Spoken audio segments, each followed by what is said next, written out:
नमस्कार, मी विवेक तामणकर आणि आता मी असं एक कणकवली तालुक्यातल्या वरवडे गावातल्या दोन नद्यांच्या संगमाच्या ठिकाणी. माझ्या उजव्या बाजूची जाणवली नदी आणि डाव्या बाजूची गड नदी, या दोन नद्यांचा या ठिकाणी संगम होता.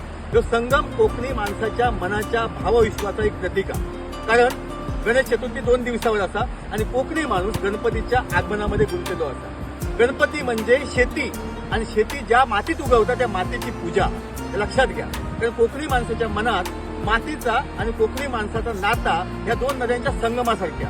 आणि लवकरच गणपती येता असा आणि गणपतीच्या आगमनात कोकणी माणूस पूर्णपणे तल्लीन झालेलो असा आणि आपला घर दार सात वृत्तना घेतलेला असा. चाकरमान्यांच्या आगमनामध्ये गुंतलेलो असा. कधी चाकरमानी येतात आणि त्यांच्या उपस्थितीत गणपतीची प्रतिष्ठापना करून त्याची पूजा कशी करायची, या सगळ्या विचाराच्या भावविश्वामध्ये सध्या कोकणी माणूस गुंतलेलो असा. त्यामुळे एकंदरीत सध्या कोकणातला नाता या दोन नद्यांच्या संगमासारख्या. गणपतीचा आगमन कधी होता आणि त्याच्या उत्सवात कधी आपण न्हावून निघतो ह्याची वाट बघण्यामध्ये गुंतलेला असा. आणि त्यानंतर तुमचा ऐकाक फक्त कोकणामध्ये 2 गोष्टीचे सूर ऐका घेतील, ते म्हणजे गणपतीची आरती आणि गणपतीचा भजन. तुम्ही पळतात GNH.